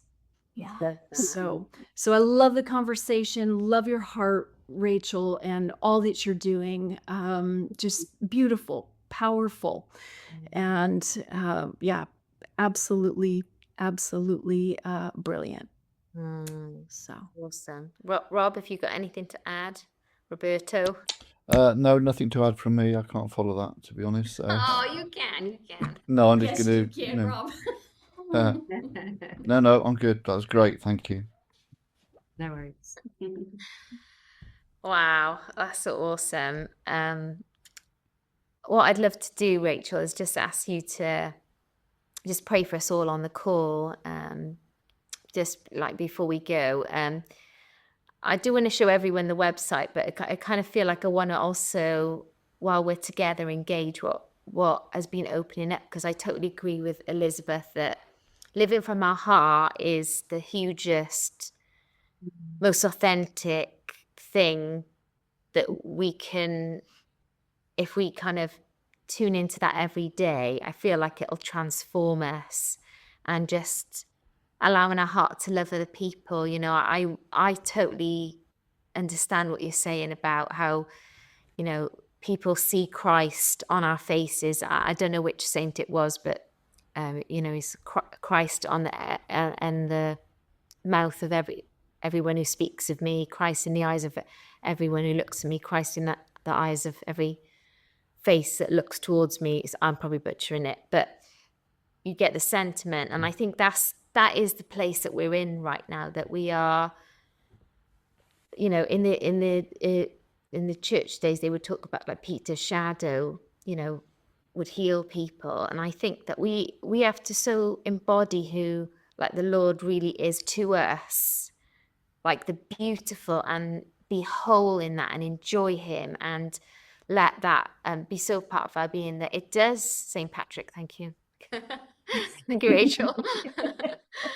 That does impact people, because it's so amazing to live this life. Like I'm like you, I haven't gone to jail, but I would not want to live any other kind of life. It's like I couldn't, you know, it doesn't hold anything. Like I remember, like when I was growing up, I did have a tiny little go at rebelling, you know, and I go clubbing and everything. But I just used to pray, like, God, you could just come right now, because I've already experienced the bliss in worship and the realm. I was like, this isn't anything. It's like it's a lower version to what I'd felt in my fiber of God. You know, I felt God. I felt like how real he was and how tangible. And like you say, that it awakens you. It brings you into another sphere of his heart, and living in that communion, as Rachel put it. People are saying I've been to jail, but it's very rare. Oh wow. Yeah, I feel like it's so amazing what you're sharing. Your story, your testimony is so awesome. So if you can maybe just pray for us all, and just know that everyone on here has got that within them.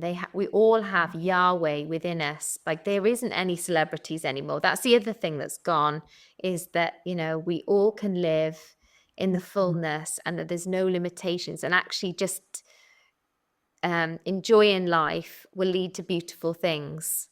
Yeah. You know, and that will look different for everyone. There isn't any format of how that looks. For some people, I write songs because it's easy. I like doing it.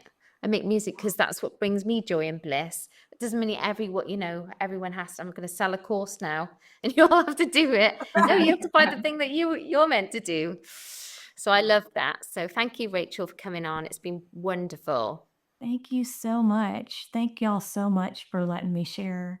I really feel connected to you guys, because I love your language. You're doing it, you know, talking about the frequency, the energy of love, everything that you, I don't know if you know this or not, but Rachel, you and Justin are probably key components onto how I'm living my life right now.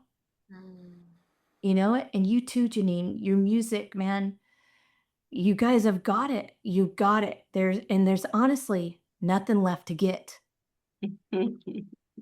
I'm serious. Love is the greatest thing of all. This union message is the greatest thing of all. There is nothing else to get. I'm like, how many times do you have to read the freaking Bible before you can enjoy it? You know, enjoy it. Finally, we have already arrived at our destination, and let's enjoy it. You know, rather than pray, I think I just want to share. I'm just going to share the lyrics to one of my songs. All right. It's cool. Yeah. Okay. Here you go. Okay. Everybody close your eyes, bow your head, and raise your hand if you'd like to be saved. Just kidding. Just in case. Okay. Everybody close your eyes. Here you go. And this is a message from our Father. Be gentle with yourself, my darling. Give yourself some breathing room. Now is your time to feel and heal. Now is your time to grow. Welcome to your awakening. Welcome to your body coming back online. Welcome to living from your heart.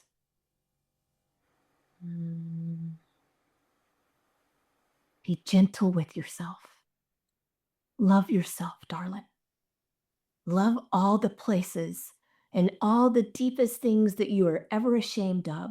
Love that part of yourself.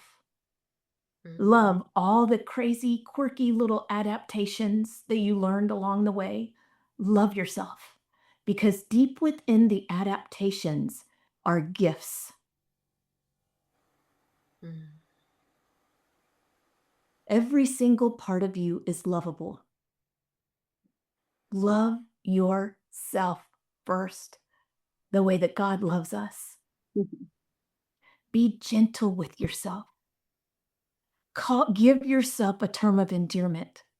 Call yourself darling and honey, because that's what your Father is calling you.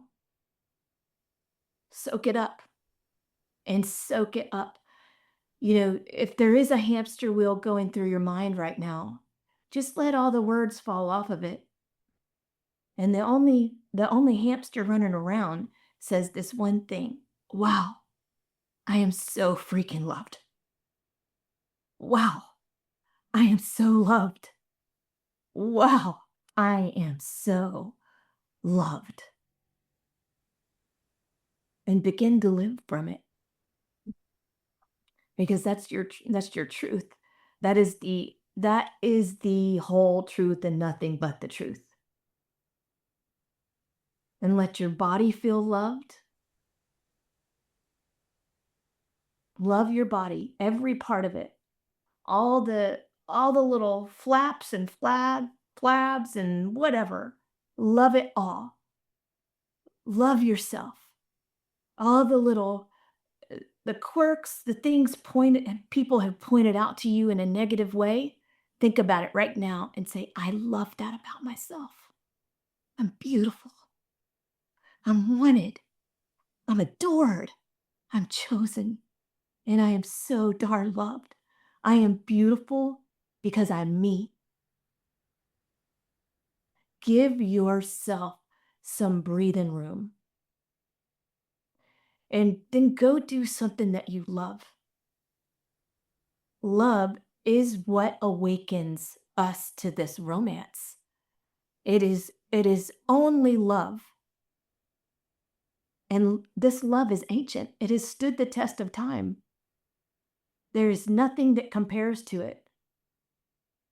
You don't have to live on crumbs of love anymore, because you got the whole thing. It's all about love.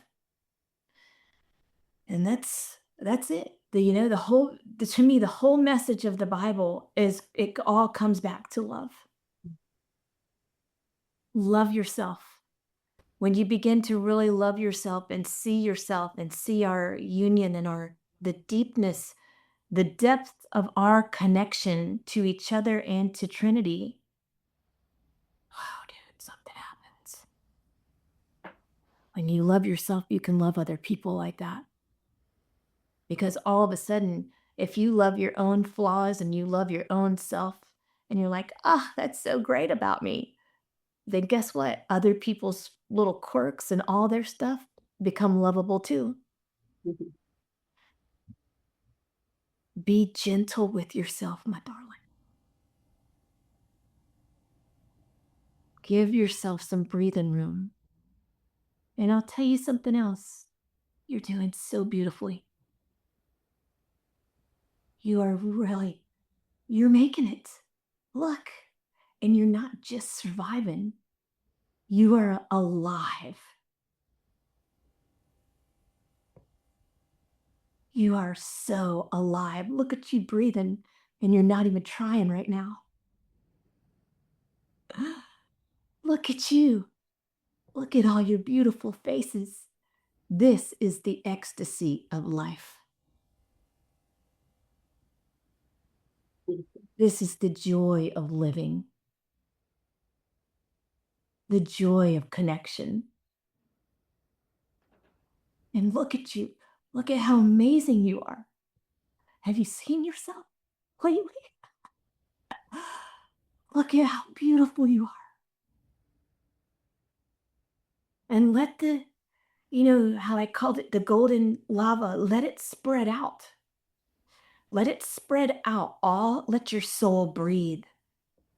And let it spread out all through your heart, through your arms. Yep, you can let your shoulders relax. Let it spread through your whole body, this love. I experience it in my fingertips when I'm writing. My fingertips, I'll have these like rainbows come out at the edges of my fingertips. And I'm like, whoa, dude, I'm feeling the love. Mhm. And it's chemical, and that's another thing that I really love about it is the chemistry of being so loved. The chemicals being released in our bodies right now are natural healing bombs. Mm. Yeah. Oh, thank you, Lord. Mm.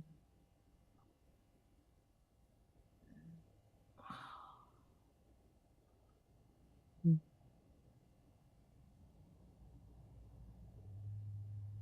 Mm.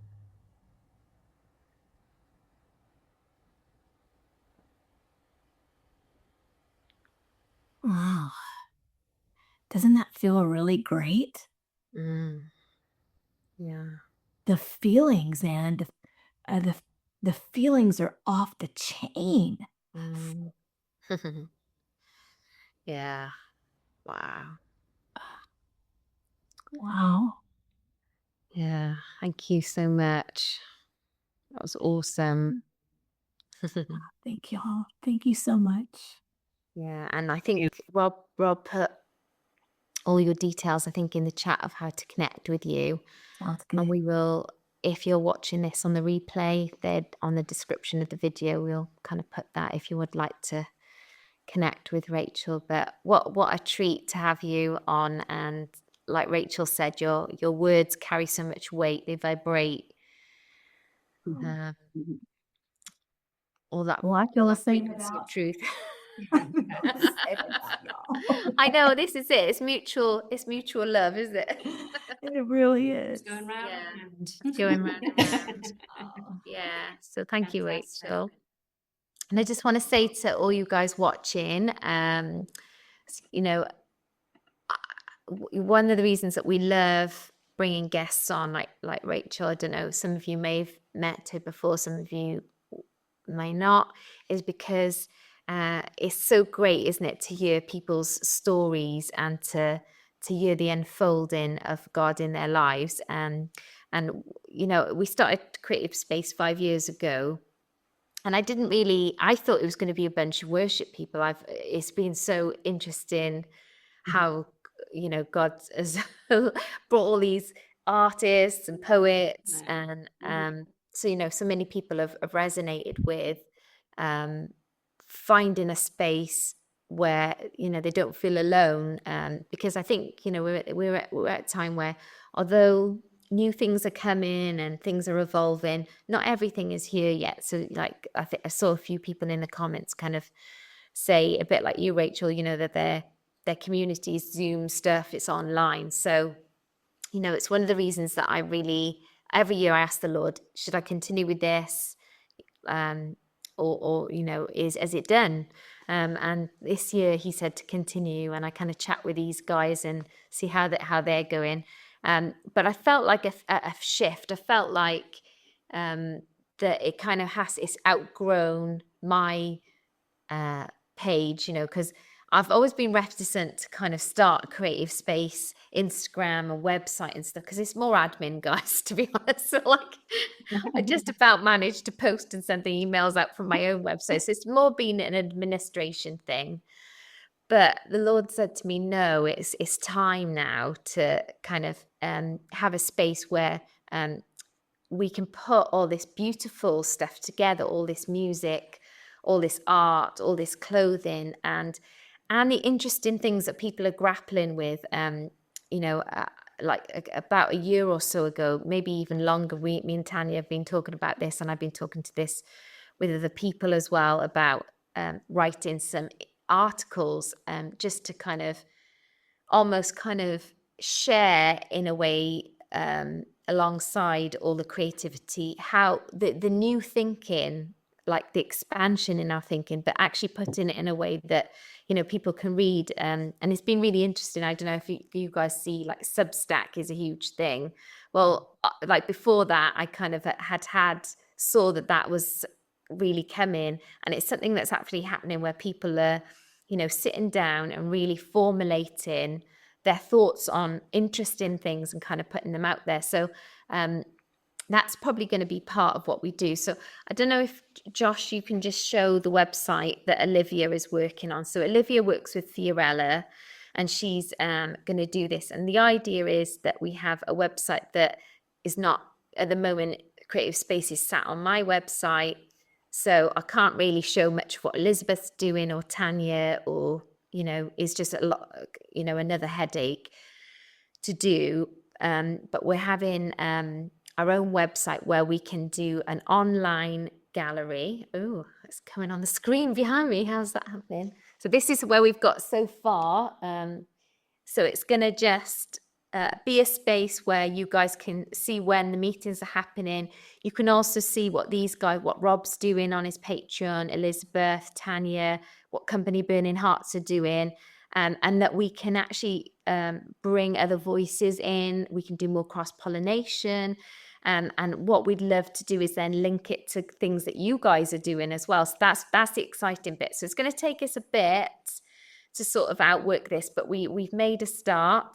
And we're going to have Olivia on next Creative Space, where she's going to say how you guys can get involved in that and how it's all going to work on the back end. But just to say, it's really exciting. And what we'd love to do is frame it up that it goes beyond the mystic movement. You know, I would love everything that we're doing to be a vibe that we're putting out there for for everyone that's interested in what God's doing right now, you know, because he's doing it in humanity. He's not just doing it in little kind of creative mystic streams. It's a message that he's putting out into the heavens, into the earth, in the hearts of humanity.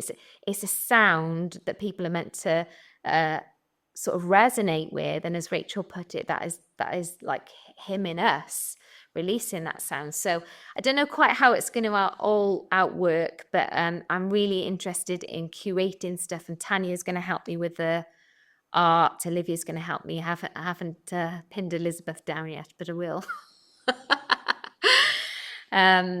But yeah, I'm really excited about it. And just, you know, I'm hoping that lots of cross-pollination happens and that it goes out into the cosmos. That's what I feel like. It's not like a small, you know, what each of us are doing and what you guys are doing as well. So keep in touch with that. If you want to support it, you can support us on, you know, I have a Patreon if you want to support that.